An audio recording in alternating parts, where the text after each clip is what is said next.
is shaking, y'all. Golden Mike, episode 117. This is what we're talking about today. It is not two Asians playing online video games today. We're going deep. Well, we are going to play online video games after this. We are going deep.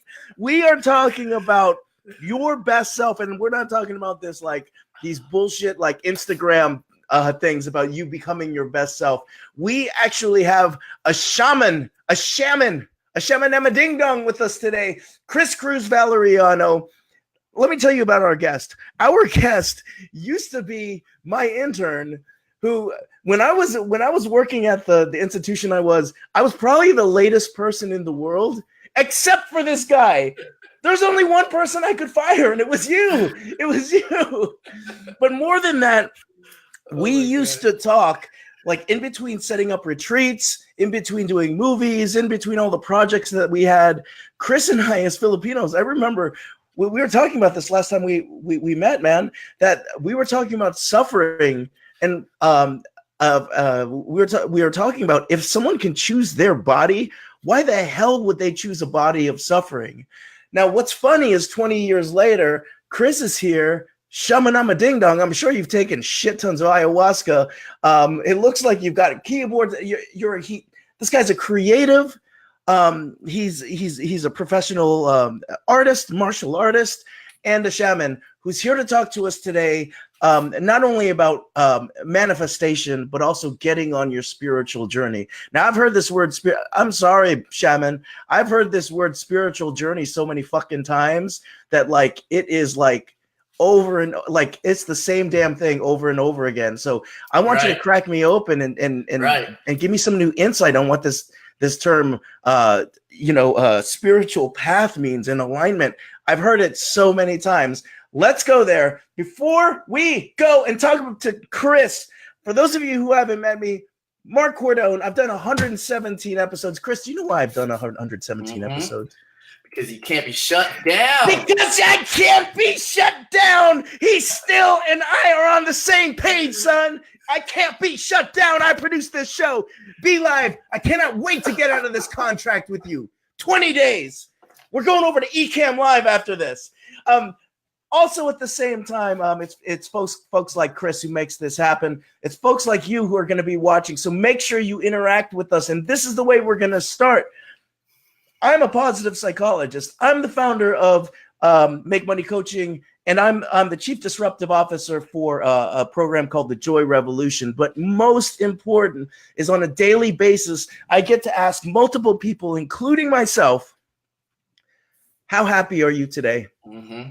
And then number two, are you living life with full meaning and purpose? Y'all get ready to hit your buttons. Chris, I got the question for you, bro. It's a double-barreled question. We learned that at Emory University School of Public Health. Let's go. One of the few things before that school, your school got shut down, your program got shut down.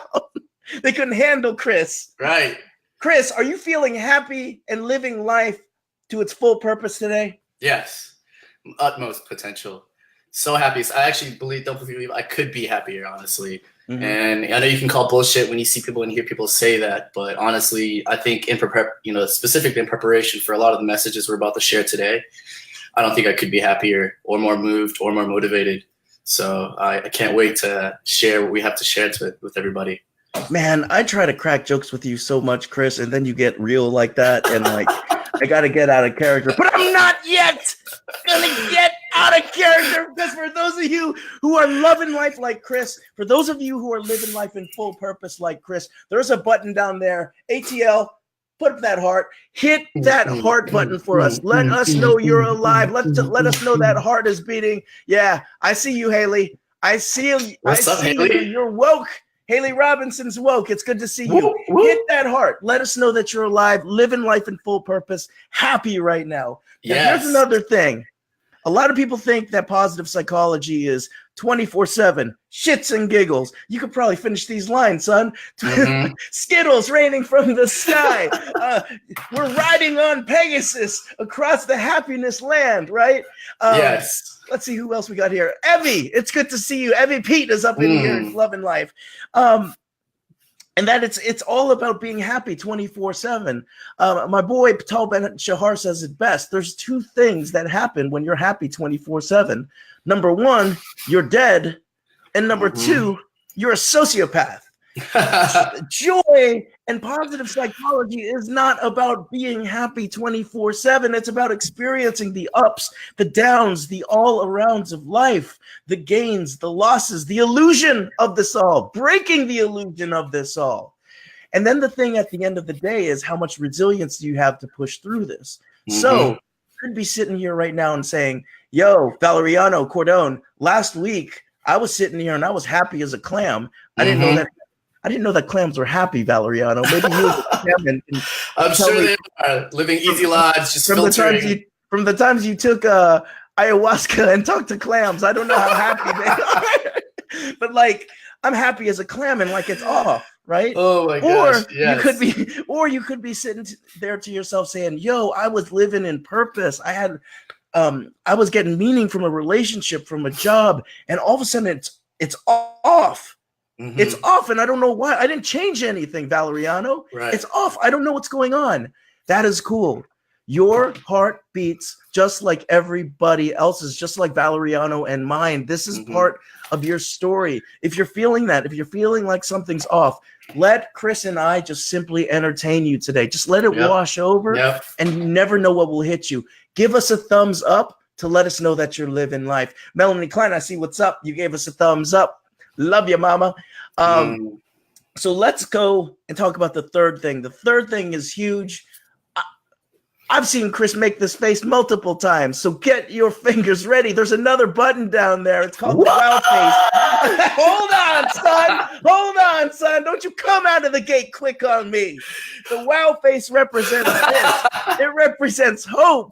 Premature wow facer. It represents hope. It represents optimism. And the thing is optimism and hope have been found to be as powerful as IQ and EQ. So what does that mean? What does that mean? If you're having a 1 or a 2, if yesterday was a 10, it doesn't matter. As long as you know that today is going to be even better than yesterday. Chris Valeriano, if for those of you who are feeling it, those of you feeling the wow face today, Valeriano's going to show you how it's done right now. Show us. Yeah. Wow.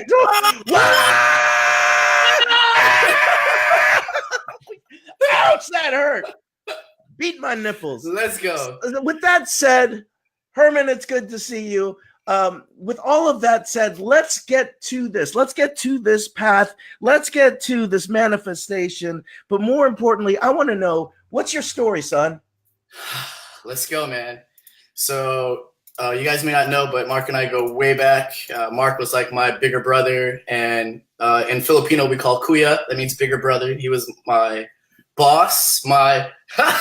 You give credence to the elders. We pay attention to the elders. So first and foremost, definitely a thank you to all the teachers and elders that have come across our path, from anthropology professors, from gurus, from Southeast Asia, from shamans who are of Native American and Hawaiian descent, Filipino. You're going to hear knowledge from all of these people. So the first thing that you must always do, including knowledge gained from parents, is give credence where it's due. And with that being said, I'm Chris, and I'm a lifelong artist. And when I say that, I have and represent so many different art styles. I was a visual artist first, graduated with creative writing from Emory. I had love for poetry, dramatic fiction, but moved on to other careers, realized that I wasn't really happy or flourishing, and found out I was so miserable that I started to teach myself everything from acting, directing, cinematography, and I'm a professional full-time videographer and editor now, which means I get to shoot and edit full-time in so many different industries as a freelance artist. So I've worked in network productions like Spartan and American Ninja Warrior, some things on Discovery Channel, all the way to doing things for nonprofit organizations here and internationally. Shout out to Collaboration, shout out to ABC Conservation in the Philippines, doing amazing work out there. I I'm in a part of a dozen artist collectives where, for example, some of the things that we do are we all link up and work together on whatever projects come across our path. And we're realizing that as a collective versus as an individual, we can take in so much more business. And instead of double booking and saying, no, I don't have time for that, you shell out to your friends and your colleagues that you support and believe in, and they do the same for you. And that's how I've existed for the last 5 years, is specifically living off of and with and alongside of amazing collectives. And we all push each other. And one of my friends, David Huang of Angle 3, will say, it's like calling it Voltron. He's like, why would you go out there and fight one-on-one, or 1 against 15 when you can call your own 15 up to the plate and form something even greater and bigger than what you could be? And that's how I've flourished as an artist and have continued to do so, mentoring others. I have a lot of friends and Polyvisuals, the whole crew have followed my path as my friends, some of my best friends, and they inspired me at the same time. And now they shoot internationally. Some of them make more money than I do. Miko, for example, is an international DJ, and she was inspired by my path as well, and I continue to be inspired by her. So it's a give and take. It's never, Mark might be, my elder from the past, but here we are also sharing knowledge with one another. And that's how this goes with any of the relationships that we'll have in life. Yeah, I love the idea of reciprocity here. I'm just gonna jump right the fuck into this, dude. I've definitely heard this sort of camp that says that holding on to the values of your elders is what's going to hold you back from fully becoming yourself. Am I mistaking that, or is that something that's very real? Because here you are as a shaman, giving respect to all your elders. Right. But I've heard several people say that in order to move forward, it's almost like you have to, at some points, disavow the values of your elders to live in your greatest self. Right. Well, I think as it pertains to all spiritual teaching, all cultural knowledge, there was a saying, I can't really think of who said it, but he said, the death of ingenuity, the death of creativity is stuck when you are locked in by the box of culture. And I can see that for sure, because there are old ways of thinking and there are new ways of thinking. And when we think in a universal aspect, the one constant is change. The one constant is evolution. So therefore, you must continue to evolve in your thinking. But there are things that the elders of all cultures have passed down in an effort to help people achieve certain things, certain knowledges, certain truths that hypothetically can guide them along the path. But I agree that you're not supposed to be beholden to it. There are things in Buddhism that they say, you believe, listen to the things that are said, but question everything. That's one of the most beautiful things that I've ever heard about Buddhism specifically, especially from the masters, are them saying, yes, you can listen and believe the things that I say, as long as you question everything and for yourself decide what that means for you in your life, which means you will, in essence, change the belief for yourself if you are truly intellectual, if you're truly challenging, and if you aren't just a drone. Don't be a drone, because the drones you're just going to be responding to another person's programming. And Mark and I kind of talked about that before, where some people kind of move from one religion to another, only moving from one ism to another ism. Like, you're literally just going from one box to another box. Don't do that. Open your boxes and be aware that you can study any box and any belief style that you want with the knowledge that you can take from them, the different truths that you want, as long as you are seeking truth. Gotcha. I call them ism jumpers.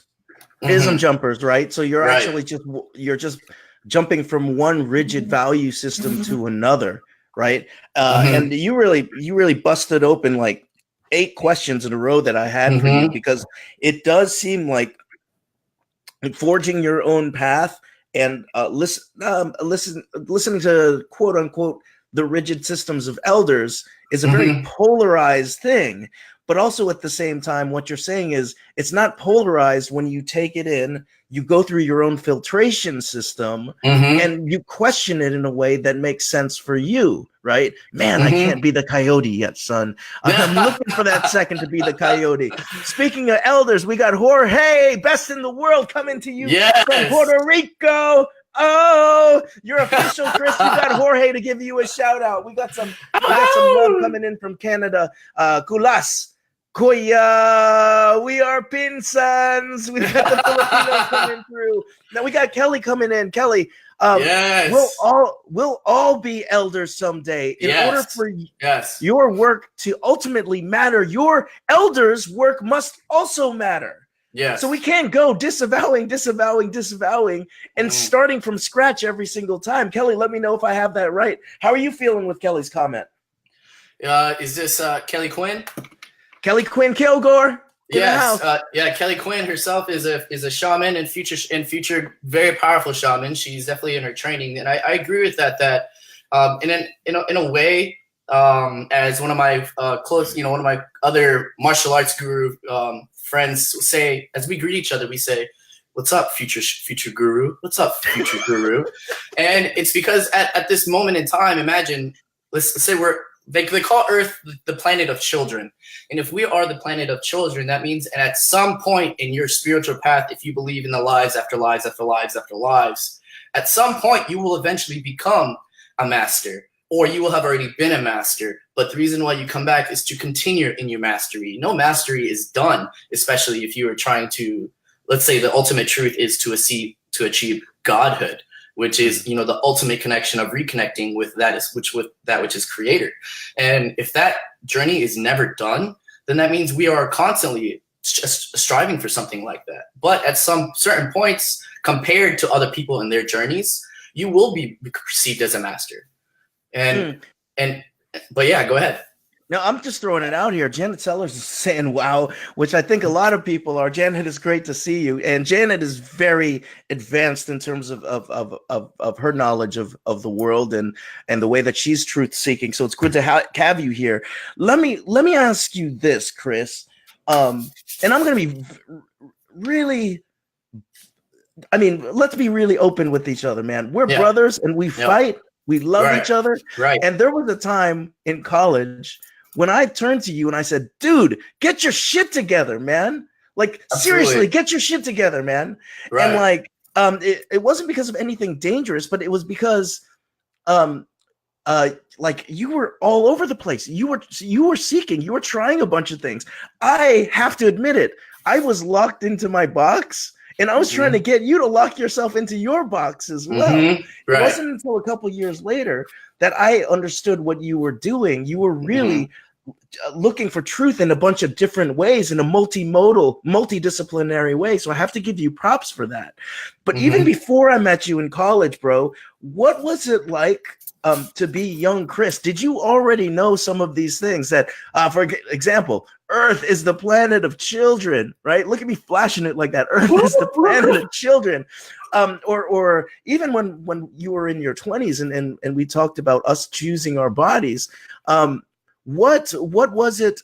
Was there a point where you left your traditional upbringing or sort of the upbringing of society and there was like, there's something else. There's something different. Right. Let's start with young Chris, and we'll move towards the older Chris, the 20s Chris. Okay. The way I've understood it, especially in my shaman studies, is there were so many sensitivities that I believe we already had as children. And they say of children, they say like the greatest advice you can give to somebody is to maintain your childlike innocence. Because with your childlike innocence, you see the world as you're supposed to and as you're meant to, before the programming comes in and tells you, no, you can't see this. No, you can't perceive that. No, you can't question this. No, you can't question that. The children will go to anybody and be like, hey, why are you looking like that? Why do you stay like that? And then the parents are like, no, you're not allowed to say that. But the children see it as it is. Yeah. And with that being said, as a child, I'll share some things that I've never, ever really shared. I remember looking out of my eyes and I would always hear these thoughts of a very, very old soul that would say, in these words, very calm, very collected. These are not, it's like, know that these are not your eyes, for you have seen through eyes before. These are not the first time you have seen through eyes, yet you are going to continue to see through these eyes anew. And wait. Your little ass heard that? And so it was between ages of, I would say, 8 and 13 that I would hear that a lot, very, very clearly. And it could be out of nowhere. I could literally be standing on a street corner in front of a daycare waiting for my mom or after school, and just looking out, perceiving, like sometimes if people act like they're looking out, just, they're modeling, like, like they're modeling and they're like, oh, I'm so pensive. But they're not really, they're acting. But there are times where I would enter that mode and I would just kind of doze off, gaze out, and I really would already be kind of stepping into a different realm. Like, yes, there's traffic there, but I'm not paying attention to the traffic. You're searching and seeking something else. And you kind of touched on it earlier that, yes, I believe, and this is something that I think applies to everybody, is that I think everyone is seeking. And everyone has been seeking, but specifically on my path, I didn't know the gifts or the things or the sensitivities that I had as a child were things or gifts that were meant to be, let's say, praised, raised up, used as a foundational standing point to further launch us faster and faster into our awakening. And honestly, there's certain ways that I was awakened, and I'll be brutally honest.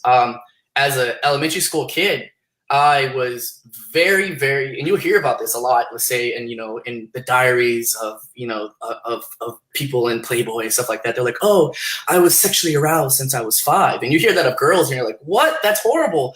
Mm-hmm. But is it? It's, if anything, their sensitivities, their chakras were unlocked immediately, which means that was a carryover from previous lives where they were already fully awakened. And for that to cross over, that was similar to me as a child. I was already very, very awake in that aspect. I was very, when I was looking at races, let's say, people are like, oh, do you date white girls? Do you date black girls? Do you date Asian girls? As a child, I'm not trying to brag. I shit you not. I was so curious that I dated every color, every race inside my classroom because I wanted to learn more. I wanted to get to know everyone in this class. Therefore, doesn't matter what white, black, mixed, Indian. It didn't matter to me. Yeah, that's like Chris I remember in college. and honestly, I would have to say there were certain things about cultural programming that absolutely shut off some of my chakras for the majority of my life.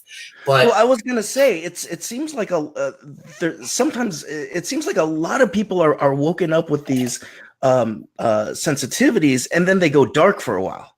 Yes, and that's kind of what happened to me, was where I was already.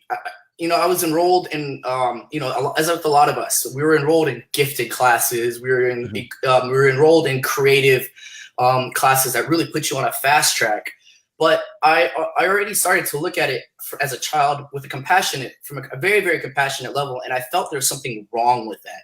I felt there's something wrong at any time where you uplift one student, one child over another child.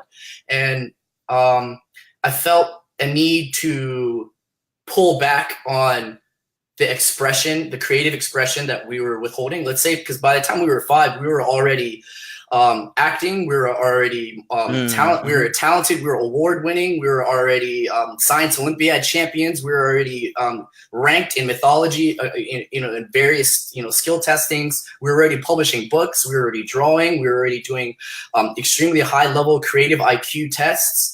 And to be pulled out of classroom, only 5 people of an entire school to get to be put into a special class like this, felt actually a little backwards for me. I was like, why can't the rest of our class be open to this type of teaching when it would also benefit them and propel their lives in a very powerful way?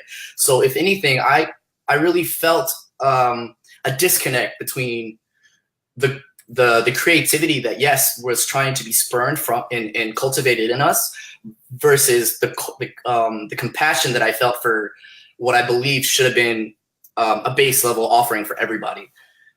So if I can say that, yeah, it definitely slowed me down a little bit to want to be on my regular peers level. Are you an empath? I am, definitely. Yeah. Yeah. Is that the same thing as a what are those called? Sensitive, highly sensitive person? Right. Is So there a difference between those?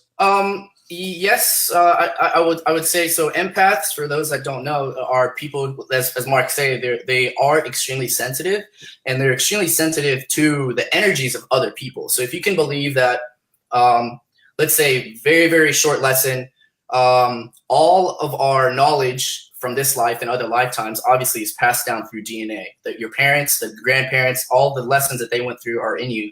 Therefore, all those lessons are packed within the molecules of the DNA, which means there is a storehouse of energy that surrounds us, literally emanating around us. And anytime you interact with another person, if they were, let's say, within, a couple 8 meters, you can feel absolutely what they're feeling, what they're going through, the thoughts that they're having. If you are able to like shut your mind down, we'll talk about meditation later. If you're able to shut your own thoughts down, you literally can hear them be like, "Oh, I gotta pee. I'm so upset. I'm hungry. Fuck this guy." And you're like, "Whoa, like what's going on?"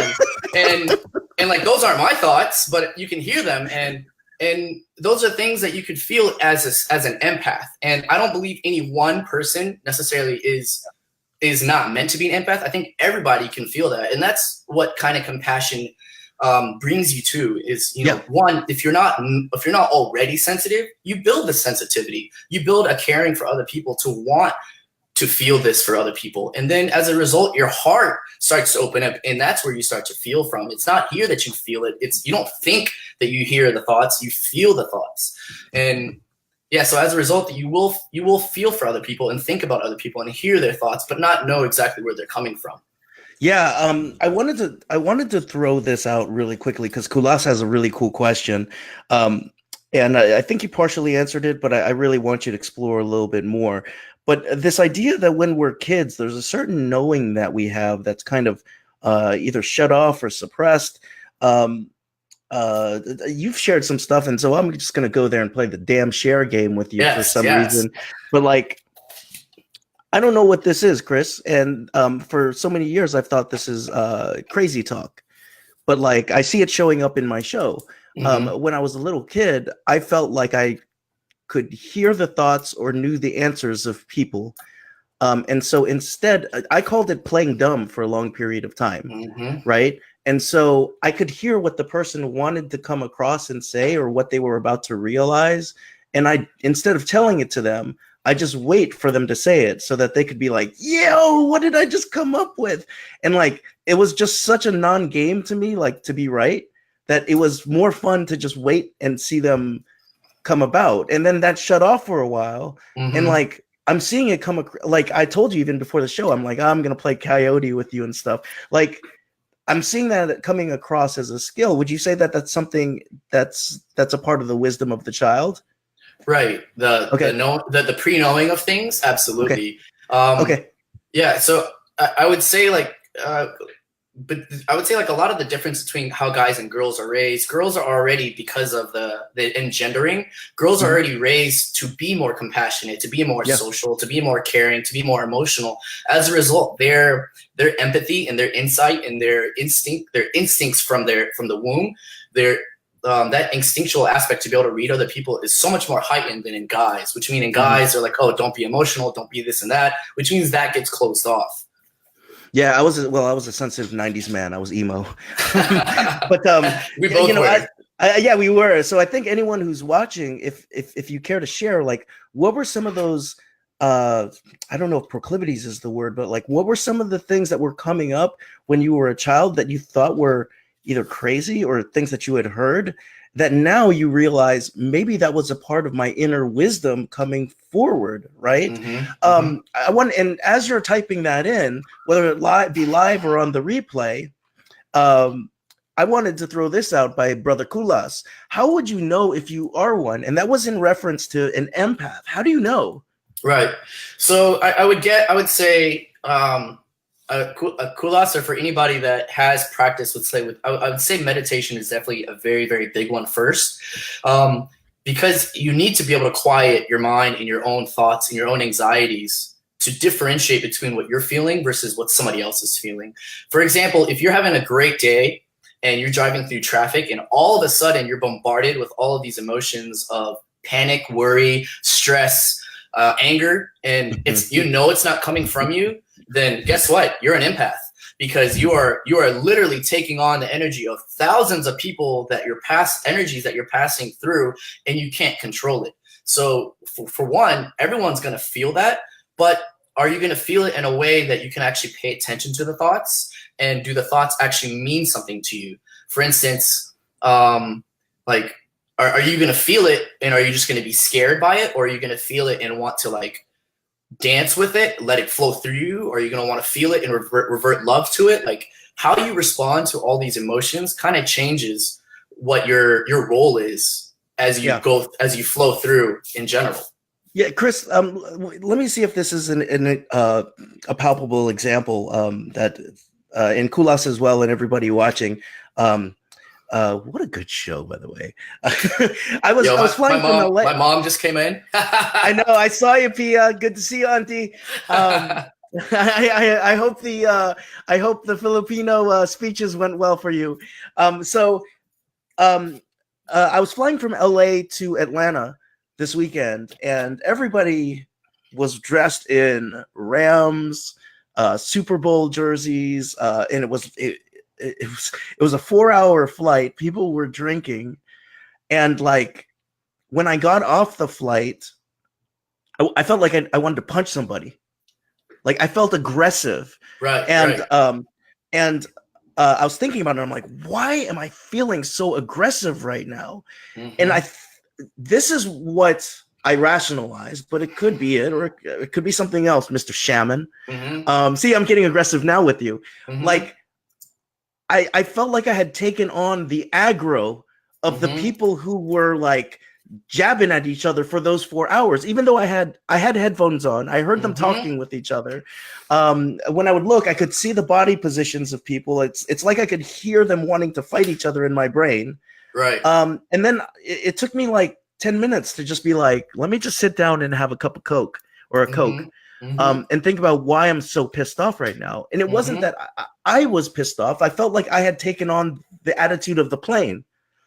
Is that things that folks go through? Everyone. I feel like everyone definitely goes through that, and they can't explain it. So I've definitely played with that in a very, very, like, when I say like play with fire, like I've done very, very deep meditations on planes. To the point where if I tell other people who have done certain types of spiritual journeys or have worked with plant teachers, I've done it on a plane to a point where I've received such amazing spirit messages that come across like this. And this is the voice. And I'll say, like, as a channeler, I'm a writer. I'm a visual artist. So a lot of my spirit channeling comes through our art form. And I have journals where I've done that on the plane, and the spirit knowledge that has flown through has said something specifically like this. And pardon me for disconnecting. The spirit knowledge has said, how interesting is it that you as humans are able to fly in a technology that launches you from one point of the world to another, yet there are those of you which have the audacity to complain about anything using this amazing technology, just because you have to wait 30 minutes on a tarmac. So with that being said, like, I'm hearing that, and I'm like, I stand up and I'm like, oh my gosh, does anybody like hear this? And I'm laughing. And wait, how are you hearing this? Are you clairaudient? So it's more clairsentient. So it's an inner voice. So nobody is speaking to me. It's an inner voice that comes through. And as a result, the knowledge that shared it says that you can feel and have compassion for all of them, but you don't have to emanate that out. Let it flow through you, and you're like, okay, I understand that they're going to be stressed out. Why not put down a calming energy? Put down a calming energy, and that calming energy will end up reflecting. Imagine putting out a force field around you, but it ends up putting out a force field that resonates a vibration that can maintain your own peace of mind.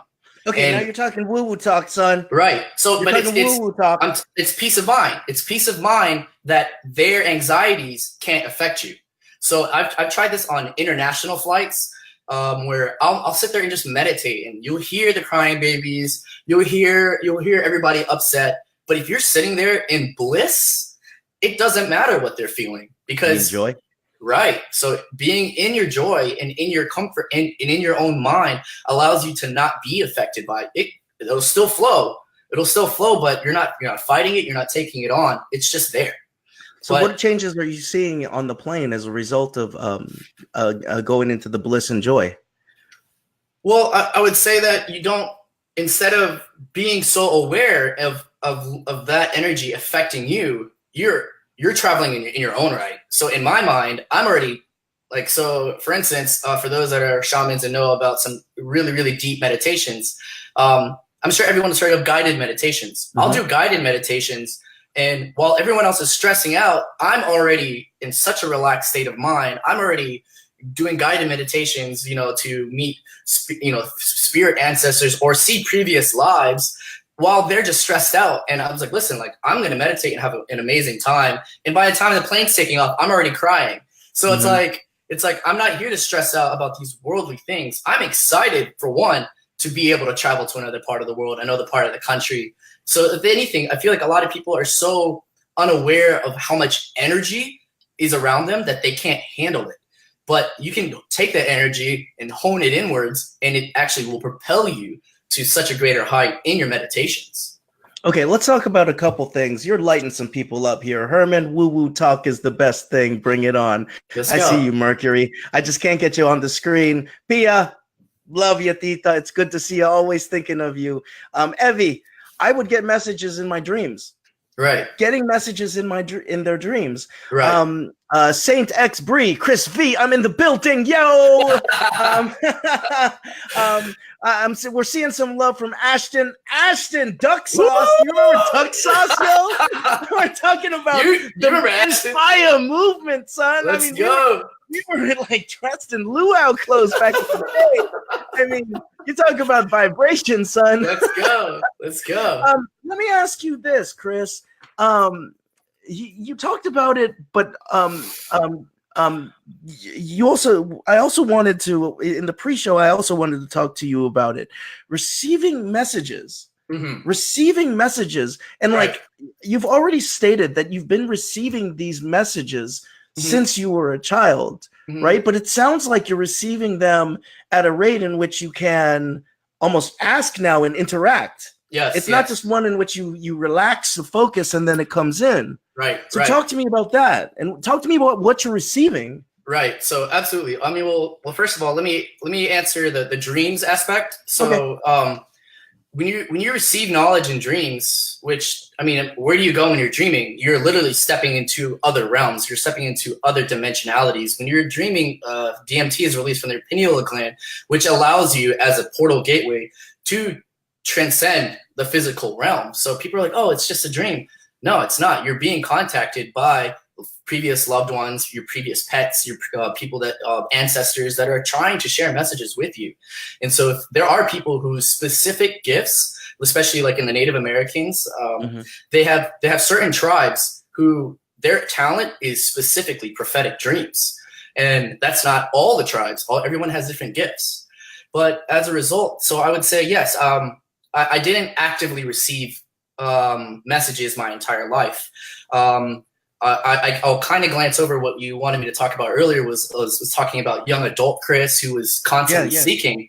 So I was definitely constantly seeking. And when I say I was constantly seeking, I was constantly seeking something so hard that throughout my 20s, I was living 5 lives at once. I was taking grad classes. I was working full time. I was working in a nonprofit. I was starting my own freelance, and I was still having a social life, partying every night because I wanted to experience something. But really, I was searching for something, and the things that I was searching for, I wouldn't find until I later embarked on my spiritual journey, which I believe truly started in 2008. And with that being said, that all started with a really, really powerful spiritual download that I could not explain, being in Bolivia, of all places. So imagine being 13,000 feet above sea level in the thin air of the Andes in Lake Titicaca, Bolivia, with some of your best friends, and I'm receiving messages and knowledge that when I came back and I told my anthropology professor the things that I had learned, she was flabbergasted. And so some of the messages that I learned, when I talk about receiving, this was the first powerful message that I ever received that had nothing to do with me asking or questioning. You know how people say you put on your thinking cap? I was in Bolivia for 2 to 3 weeks, and I never took my thinking cap off, which completely changed my life to say, why, if you're going to put on your creative self or step into your creative self, what's the point of ever stepping out of that? So that was one major message that I came back with. The message that I received was, when you're thinking about finding a balance in your lives, think about all of the different types of selves and personalities and archetypes that coexist within you at any one time. All of these archetypes that people think about, that people write about, people dream about, they all exist within you simultaneously, and they're all simultaneously screaming for energy, for attention, for release, for expression. And and that explains a lot of people's discontent, people's loss, feelings of loss, their feelings of lack. And coming back and explaining that to an anthropology professor, she's like, how the heck did you figure that out in 2 weeks? She's like, I've been stuck. I've been an anthropology professor for 2 decades, and I'm still trying to figure out what that means. And I was like, listen, I don't know what it means right now, but I was like, but it's so powerful that I believe that this is going to impact the rest of my creative and my spiritual journey for my life to come. And that was 10 years ago. And so I was going to say, when I say in receiving messages, I paid attention to the voices that were sharing something like that. And I'll go in and answer you very, very directly. When it comes to spirit messages, another very powerful message that I received was, one, spirit is so patient, will be the most patient, like the patience of a mother that truly, truly, truly loves you and is so patient with you that no matter how many times you ask a question, it will answer you. But its metaphor is like this. If you have questions in life, imagine a Google search bar. They go, we are no different than a Google search bar. And we will sit here with a Google search bar and the cursor doing this, waiting for you. And it's going to flash. And as you're seeking and as you're searching, it's only going to do this.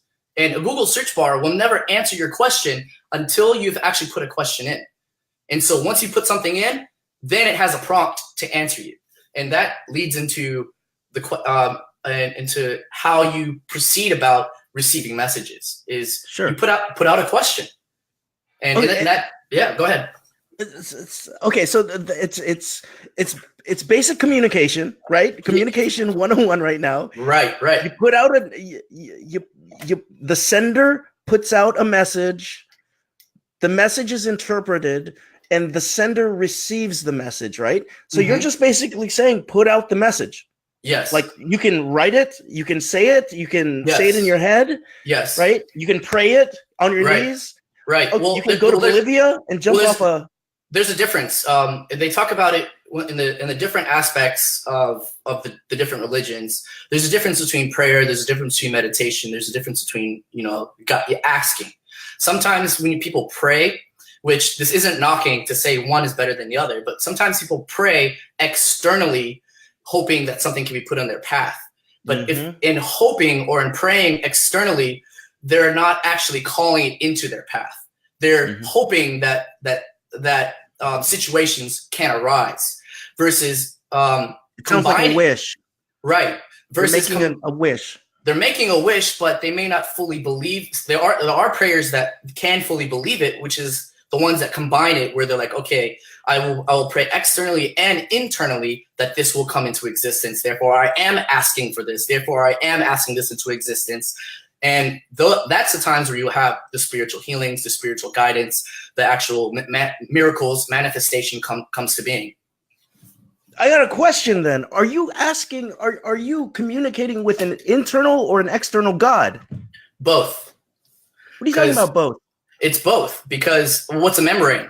There's no membranes. There's no separation. There's no boundaries when it comes to that which is spirit or esoteric.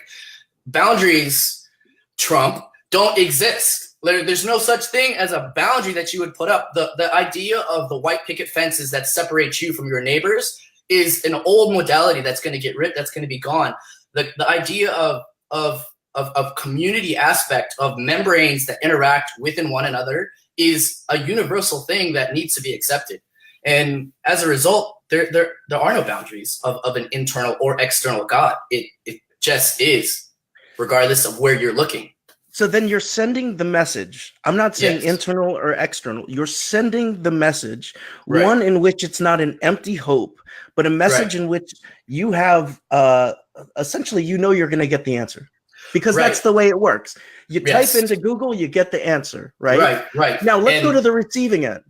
Yeah. Okay. What does it? Well, I was gonna say first off, crazy here. I was gonna say first off, when it comes to the message that you're sending out, for everybody that don't know the specifics, it's okay. Be patient. Start macro. You start, and that's the same when it comes to manifesting. Start from a macro perspective and be like, okay, well, I don't really know what I want, but let's say I kind of know, and just put in, I'm curious about dance. I don't know what dance style that I want, but I know I like dance. Start there. And then the message even more macro is, what's up? Right. I mean, what should I do next? Right. Well, see, I agree with that, because that's actually one of the check-ins that I do very often. It'll be as simple as, spirit, am I on the right path? Done. Put it out there and just wait for a response. And I have something very, very, this is a little bit scolding, I will say, as a lover of living beings. There are a lot of people out there, and this applies to everybody, and everybody, including myself, has been guilty of this. There are so many people who would say, oh, woe is me, I'm so lonely, and I wish that I had company, and spirit, can you show me that that there's a living being that can love me? And guess what? Within seconds, what appears? A bug. And guess what you do? Done. And well, you're not going to be judged for that, but you literally were answered. A cockroach came by, a fly came by to visit. They're like, hey, you called? And it's fine. So the spirit of personality is spirit standing there like, you dumb shit. Well, everything that we're taught, the funniest thing I've ever heard is that spirit definitely has a sense of humor. So you do have to be specific with what you're questioning, and if you're not, it's going to answer you in the way that you asked.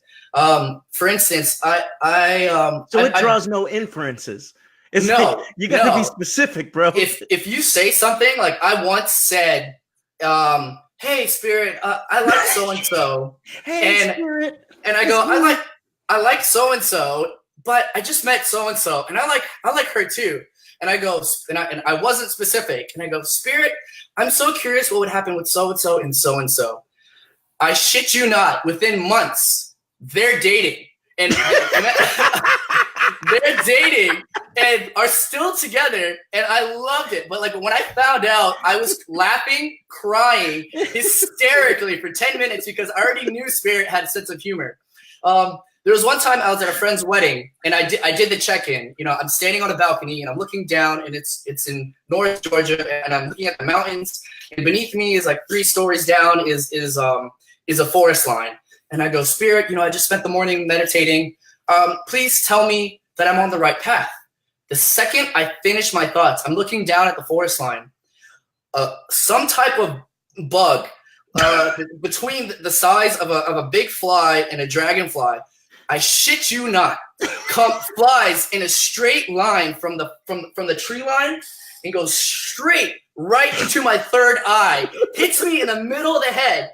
Literally, I shit you not, hits me in the middle of the head the second I finish my sentence. And I go, okay, very funny. Very funny. Very funny. Thank you. Thank you. Thank you. I would say that it was the ayahuasca, but I've had a few things happen of my own. Chris, I don't know if you know this, but I've said it a couple times on the show. When I was in grad school, it was my 30th birthday. Mm-hmm. I was by myself. I hated grad school. I was writing a paper. And like I was questioning Catholicism. We could talk about that later. But I was questioning Catholicism, and I remember saying, if there's any fucking person out there, like I need to know right now, more than any other time, I need to know right now that I'm not by myself. Mm-hmm. Lightning bolt went from my toes through my head, like literally, like it was over. It was over. I was like, cool, I'm good. I'm good. Right. And I felt a humor in it. Like I felt a playfulness. And from that point on was when I really let my playfulness come out at work. Like you remember when I first started work, it was all about wearing my suit, like blah, blah, blah, blah, blah, multicultural. Blah. And then when we closed the door, you and I would play. And then it was after that like, I was like, it's really coming out. Kyle Stewart, we see you, bro. Dude, yes. My dream recall is too strong at times. Right. What should Kyle Stewart be doing about his dream recall? That's too strong. He knows. So Kyle has been one of my close friends for the longest time, and that's actually one of his strengths is his ability to travel within his dreams and to recall them has only increased exponentially over the past decade, especially. He's been there every step of the way during my spirit journey, and I've been trying to cultivate him as well in his. And that's what I mean is that there are some people who in the waking life are like, oh, I have no gifts, but when they're asleep, they are fucking flying. They're controlling their dreams. And there is a saying so there's two sayings that I will say. One from the Native Americans. They say it's flipped.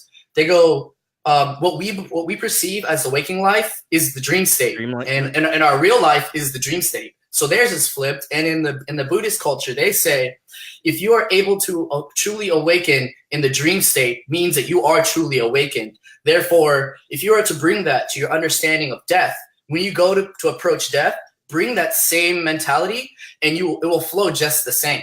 And so they say, therefore, do not fear death, because you are only transitioning from one state to another in the same way you would in a dream.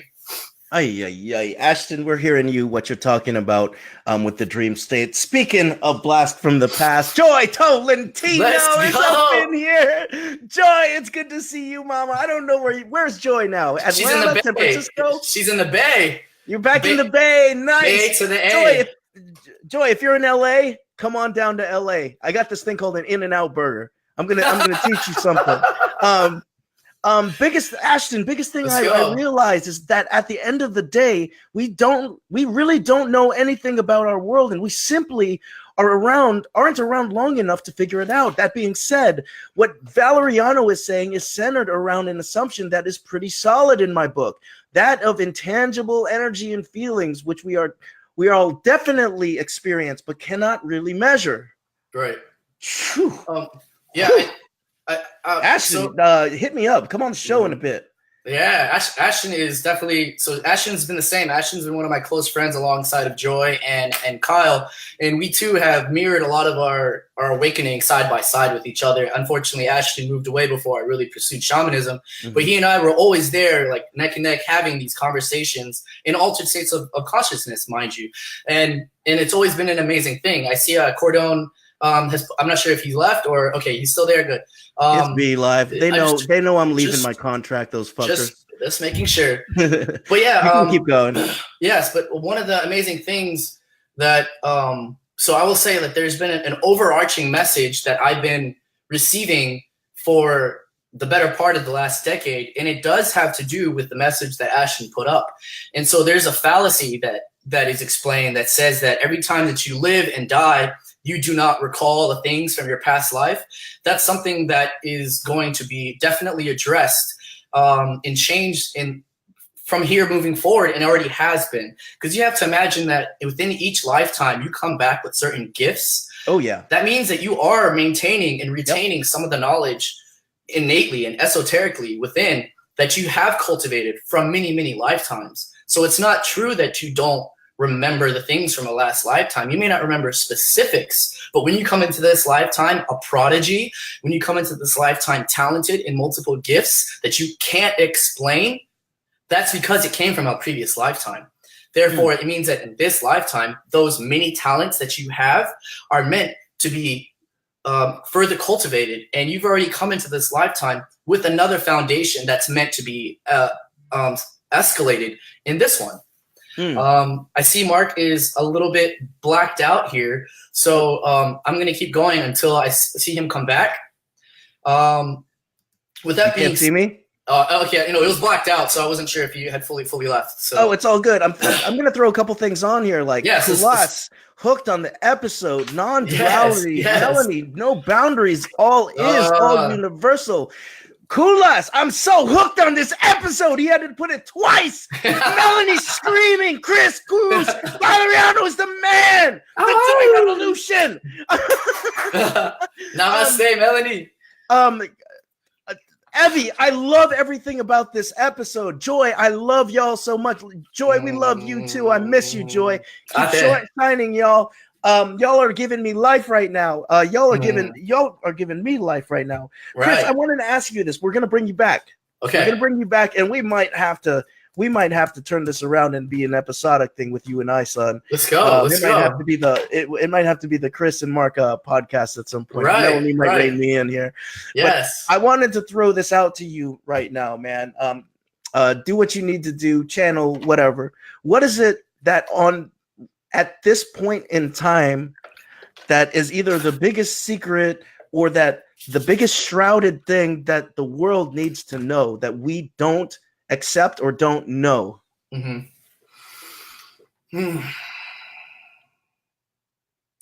all right, so I can answer that very, very poignantly. Everyone, we talked about it earlier about perceiving an external God. And even just recently, one of the most powerful messages that I've received is focusing on what it means to be God realized, self-actualized, as God internal. Unfortunately, those that are of the many different religions will put limitations upon their relationship between God and themselves. They'll put a person between them and God.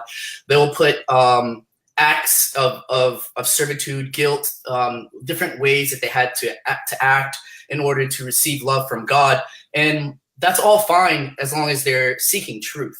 But the biggest thing that I believe is the separating point is when you will see in so many different religions, people fight you when you say that, what if I don't need to look externally to God? What if I need to look internally for God?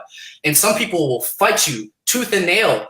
But for me, I will say, listen, you take out a piece of the ocean from the ocean, and if all of the creation is the ocean, and we are a piece of that ocean, that same ocean, why would God not be in our drop of the ocean?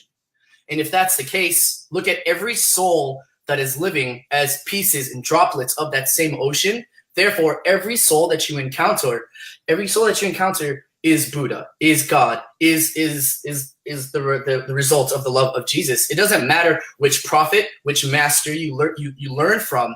They are still resonating that which is creator, which is source. And if that's the case, then God is in everything and within ourselves. And therefore, if you're looking within yourself and you have found yourself, then you no longer are seeking. You're not seeking something. You're not seeking fulfillment of anything, because now you're just here to experience. And I would say that I have this as one of my mottos. This is the lifetime of the ages. And like live this lifetime. Don't live it that like, oh, tomorrow's another day type of aspect. Today is the day. Today is your best day. The next day will be the next best day. People are like, oh, my favorite year was my 26th year. I was like, are you kidding me?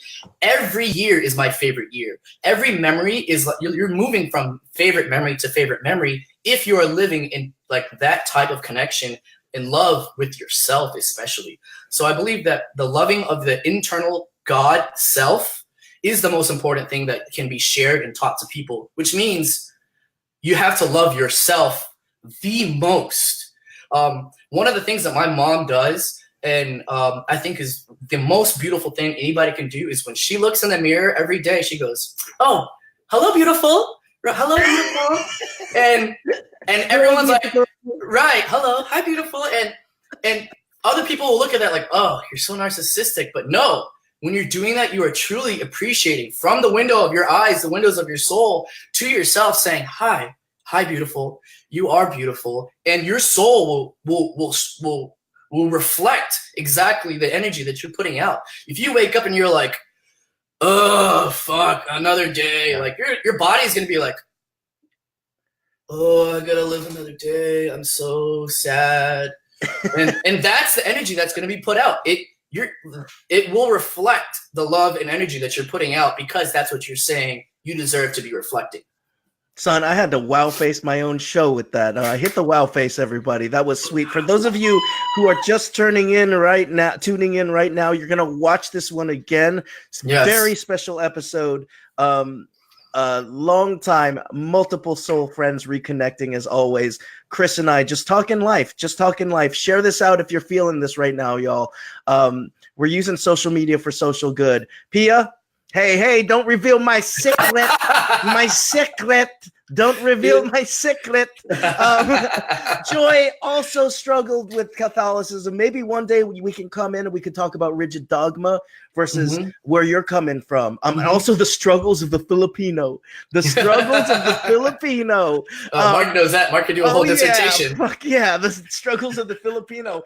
We can also talk about my belief that I think the Philippines is one of the big epicenters when it comes to energy. But we can talk about that later. Chris, you're literally punching me in the gut. Look at these wow faces rolling out. Herman, Saint X, Evie, Kulas, Val, throwing this out. Papa showed up. If Mama's gonna go down, Papa's gonna show up. Chris's dad here. I credit this all. What Chris is sensitive to is credited to our family's sensitivity to the unseen dimension, which is unexplainable. Tune into the feelings.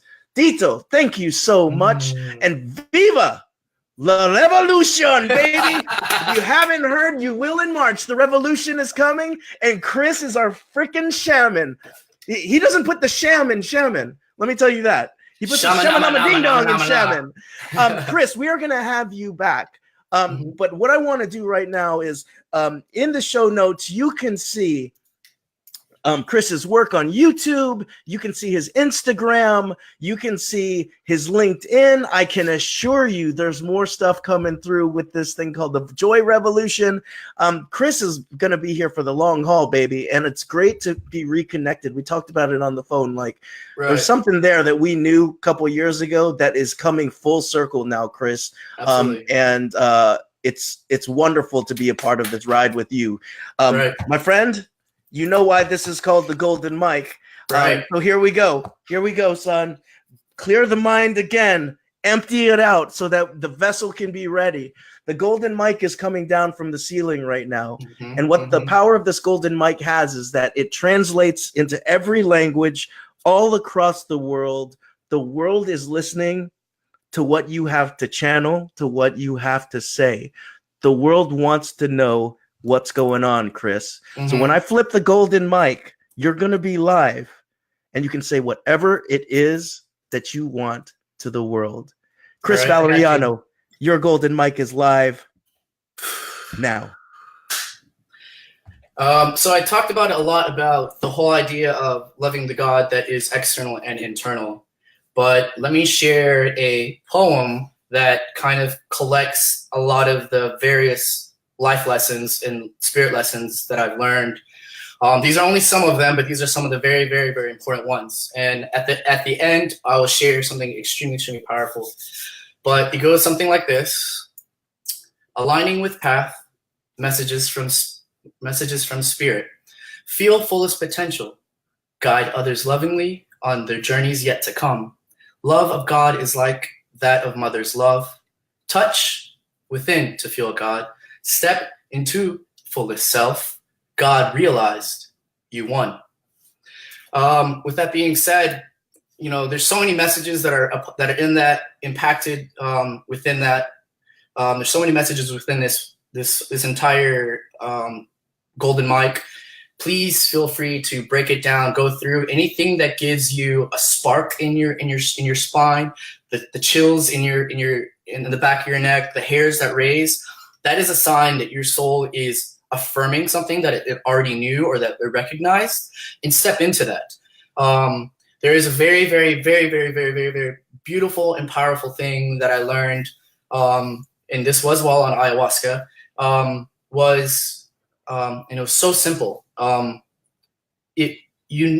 message was you need to seek no further than that of your own fingers. You see this a lot in mudras, in prayers. You need to seek no further than the very tips, the sensitivity of your fingers to know that God is right here within you, wanting to touch you and love you in the same way that you're wanting to reach out and love someone else. You don't need to touch someone else. You can touch and give love right here in the space between the sensitivity of your own fingers to know that is God wanting to touch you and love you just the same. And if you can imagine that in your most lonely of times, try that and see what love send it out and send it back to yourself. And you will see how your heart beats, how your heart calms, how your emotions well up, how anxiety disappears. Like you'll see this in many cultures, and there's a reason for it. And it's not just because they're like, oh, this is a secret mudra. They're like, no, they're sharing things with you. They're sharing that it's as simple as touching your own skin, touching your own body, that this is God wanting to touch you just the same. So if there's anything that I could share is know that you can give the love of God to yourself. And if you can truly believe that, you don't need to find love from someone else in that same aspect. Yes, the love from others can compound your love, and your love will be greater by those that you fall in love with and love that is around you. But know that you must love yourself first and foremost. Mm. Chris, I want you to hold out that golden mic right now, man. Now I want you to smash that golden mic like it's hot, son. Explode it so somebody else can pick it up. Let's go. Oh, love it. Chris, we're going to have you back. Keep in touch with them. It's all in the show notes, man. Share this one out. This one was a very special one. Love you, brother. That's all I can say. Thank you. And now this is the thing, y'all. This is for everybody. It's been 117 episodes of this show. We're going to keep doing more because you can't cancel me. And so for everybody watching, if you're feeling good and you're living life in full meaning, the question that Chris and I have to you is, what is your responsibility to change history for the better? We will see you again very soon. Keep rocking. Hello.